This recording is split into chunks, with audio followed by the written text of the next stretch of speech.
new generation in the making. Ons het die 2026 symposium afgeskop met Jannie Pitter, wat nie 'n motiveringsspreker is nie. Ek dink hy's 'n inspirerende spreker. Hy het vir ons 'n bietjie gevra, wie is in beheer van jou wêreld? Sien die positiewe, speak life, besluit wie jy wil wees. God is in beheer en begin verskillend dink.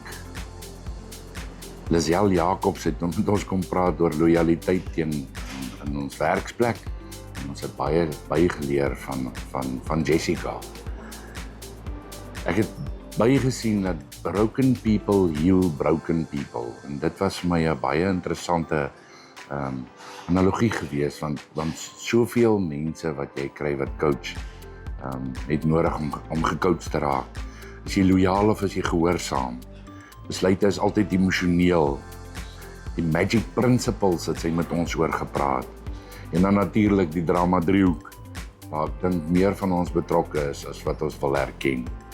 Volgende was Sibies gewees. Hy het gepraat, do you work to live or do you live to work?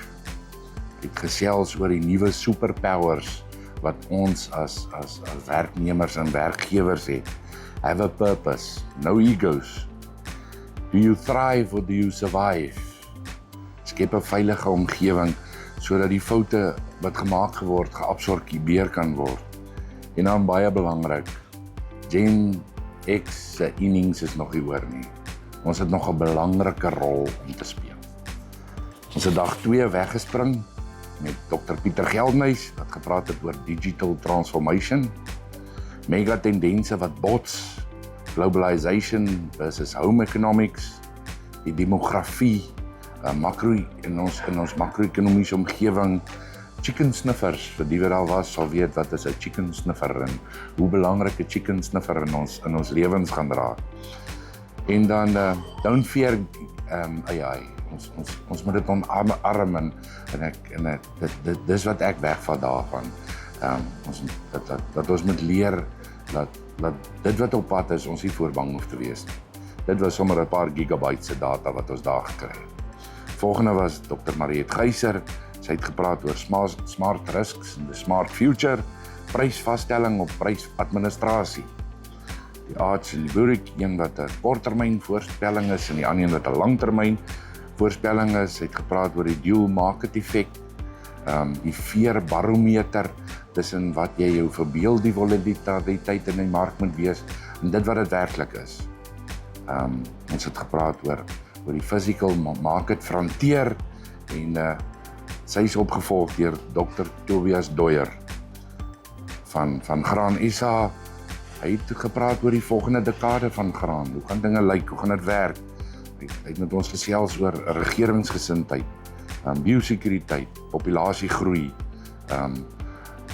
hoe belangrik R&D gaan wees, nie net vir die regering nie, maar vir die privaat sektor ook, en wat die effek van beleide gaan wees op graanprodusente. Dr. Teens Elof het ons vir ons afgesluit met 'n paar gedagtes oor die pad na 2026 se plaaslike verkiesings. Hoe het ons tot hier gekom? Wat is die gevolge? En dan oor Operation Vuvuzela, hoe gaan dit aangaan? Hoe gaan dit ons beïnvloed? Elkeen van die 2 dae is afgesluit deur 'n lekker paneelbespreking waar die kundiges nie net gedagtes met mekaar gedeel het wat nie noodwendig van 'n voorbereide voorlegging afgekom het nie, maar waar hulle vrae die gehoorheid gedeel het. So ek borreling kook. Ek het soveel goed bygeleer en ek het soveel inspirasie by hierdie ding gekry dat ek nie kan wag vir volgende jaar die 17de en die 18de Maart 2027 hier by Dias Hotel waar ons dit weer gaan doen en ons gaan dit beter doen. Dankie julle.